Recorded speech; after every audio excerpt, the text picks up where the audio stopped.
नमस्कार दोस्तों, स्वागत है आपका हमारे YouTube channel acing the boards YouTube channel में। दोस्तों, मैं आपका दोस्त अभिषेक कुमार आपके लिए लेकर आया हूं बोर्ड एग्ज़ाम की दृष्टि से हिंदी विषय का एक बहुत ही महत्वपूर्ण जीवन परिचय।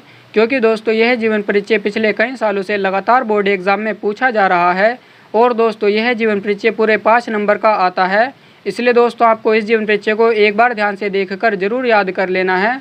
तो चलिए दोस्तों, बिना समय गवाए जीवन परिचय को देख लेते हैं।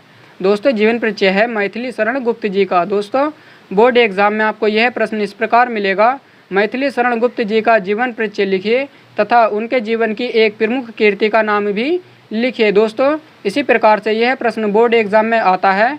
तो चलिए दोस्तों, बिना समय गवाए इनके जीवन परिचय को देख लेते हैं।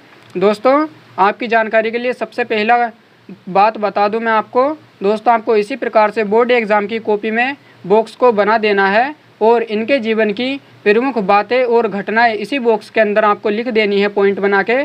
क्योंकि दोस्तों बोर्ड एग्जामिनर के पास कॉपी चेक करने का ज़्यादा समय नहीं होता है, वह इन्हीं पॉइंटों को पढ़कर आपको पूरे नंबर दे देते हैं। इसलिए दोस्तों आपको बोर्ड एग्ज़ाम की कॉपी में इस बॉक्स को काफ़ी अच्छी और सही तरीके से बनाना है, जिससे कि दोस्तों बोर्ड एग्जामिनर देखते ही आपका जीवन परिचय बढ़िया लिखा है ये देखकर समझकर आपको पूरे नंबर दे दे।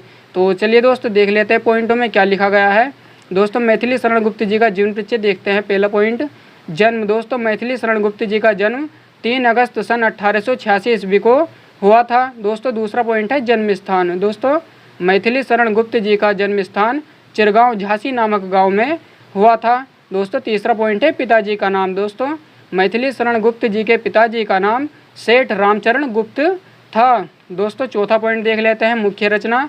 दोस्तों, मैथिली शरण गुप्त जी की प्रमुख रचना साकेत है। दोस्तों, मृत्यु। मैथिली शरण गुप्त जी की मृत्यु 12 दिसंबर सन 1964 ईस्वी को हुई थी। दोस्तों, आपको इस बॉक्स को एक बार ध्यान से देखकर अपनी कॉपी पर भी नोट कर लेना है, जिससे कि दोस्तों आपको इस विषय को ढूंढने में ज़्यादा समय ना लगे और आप उसे ही देखकर पढ़कर याद कर लें। तो चलिए दोस्तों, सारांश देख लेते हैं इनके जीवन का। दोस्तों, यह मैंने बहुत ही सरल और आसान भाषा में लिखा है, जिससे कि दोस्तों आपको कम समय में यह जीवन परिचय याद भी हो जाए। तो देखते हैं दोस्तों क्या लिखा है जीवन परिचय। दोस्तों, मैथिली शरण गुप्त जी का, राष्ट्रकवि मैथिली शरण गुप्त जी का जन्म चिरगांव झांसी नामक गांव में सन 1886 ईस्वी में हुआ था। इनके पिता सेठ रामचरण गुप्त को हिंदी साहित्य से विशेष प्रेम था। दोस्तों, यहाँ पे आपको ध्यान देना है, इनके पिता सेठ रामचरण गुप्त जी को हिंदी साहित्य से विशेष प्रेम था। गुप्त जी की शिक्षा दीक्षा घर पर ही संपन्न हुई। दोस्तों, मैथिली शरण गुप्त जी की शिक्षा दीक्षा घर पर ही संपन्न हुई। घर के साहित्यिक वातावरण के कारण इनमें काव्य के प्रति अरुचि जागृत हुई। दोस्तों, आगे देखते हैं। गुप्त जी राम के अनन्य भक्त थे। 12 दिसंबर सन 1964 दोस्तों शुरू से देख लेते हैं।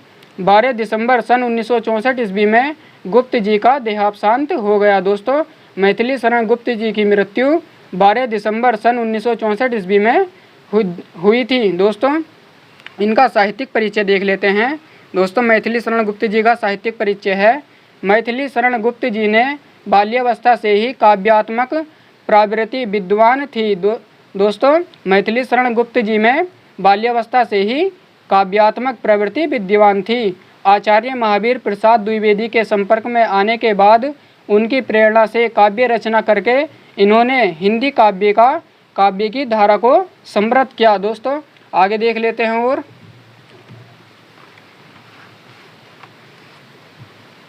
आगे दोस्तों, इनकी कविता में राष्ट्रभक्ति एवं राष्ट्र प्रेम का स्वर प्रमुख रूप से मुखरित हुआ है। इसी कारण हिंदी साहित्य में इनको महात्मा गांधी जी के द्वारा भारत भारती रचना पर राष्ट्र कवि की उपाधि से विभूषित किया गया है। दोस्तों, यहाँ पर आपको ध्यान देना है, ये बहुत ही महत्वपूर्ण पॉइंट है। दोस्तों, शुरू से ही देख लेते हैं। दोस्तों, इनकी कविता में राष्ट्रभक्ति एवं राष्ट्र प्रेम का स्वर प्रमुख रूप से मुखरित हुआ है। इसी कारण हिंदी साहित्य में इनको महात्मा गांधी जी के द्वारा भारत भारती रचना पर राष्ट्र कवि की उपाधि से विभूषित किया गया है। दोस्तों, ये बहुत ही महत्वपूर्ण पॉइंट है।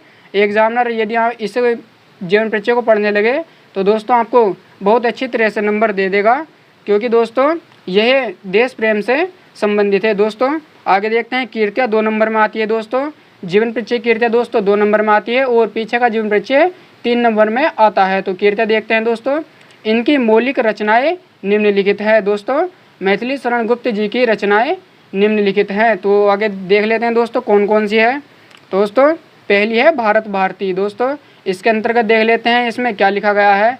इसमें देश के प्रति गर्व और गौरव की भावनाओं पर आधारित कविताएं हैं। दोस्तों जो भारत भारती है इसमें देश के प्रति गर्व और गौरव की भावनाओं पर आधारित कविताएं हैं। दूसरी देख लेते हैं दोस्तों साकेत।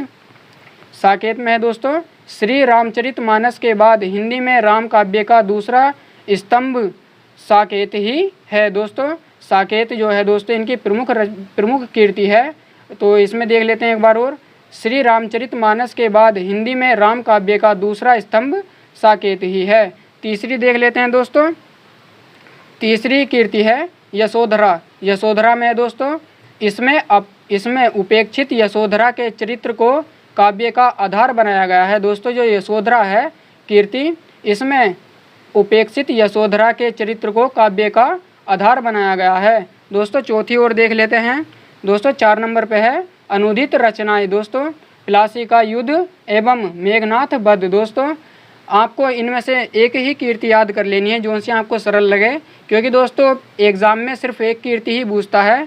ये मैंने आपको इसलिए बता दी है, आपको जोन सी भी समझ में आए और हल्की लगे आपको उसी को याद कर लेना है। और दोस्तों यदि आप स्क्रीनशॉट लेना चाहते हैं तो आप स्क्रीनशॉट भी ले सकते हैं। दोस्तों ये जीवन परिचय मैंने बहुत ही आसान और सरल तरीके से आपको बताया और समझाया है, जिससे कि दोस्तों आपको कम समय में यह जीवन परिचय याद हो जाए। और दोस्तों आप हमारे चैनल को सब्सक्राइब करके वीडियो को लाइक ज़रूर कर देना, क्योंकि दोस्तों हमारी भी बहुत मेहनत लगती है वीडियो बनाने में। और दोस्तों हमारे चैनल से आपको संपर्क में रहना है 2024 बोर्ड एग्ज़ाम के लिए, क्योंकि दोस्तों हमारे चैनल पर बोर्ड एग्ज़ाम से संबंधित वीडियो ही मिलती रहती हैं। जैसे कि दोस्तों बोर्ड एग्ज़ाम में कॉपी कैसे लिखें, बोर्ड एग्ज़ाम में हेडिंग कैसे बनाएं, बोर्ड एग्ज़ाम की कॉपी में दोस्तों यदि हमें कुछ पेपर में याद ना आए तो क्या करें, कैसे लिखें दोस्तों, सभी से संबंधित। और दोस्तों कौन सा प्रश्न महत्वपूर्ण है और किस प्रश्न को कैसे याद करना है, सभी प्रकार से वीडियो में हम आपको बताएंगे। आपको जल्द ही वीडियो इन टॉपिकों पर मिल जाएगी। तो दोस्तों आज के लिए बस इतना ही, मिलते हैं अगली वीडियो में। जब तक के लिए धन्यवाद।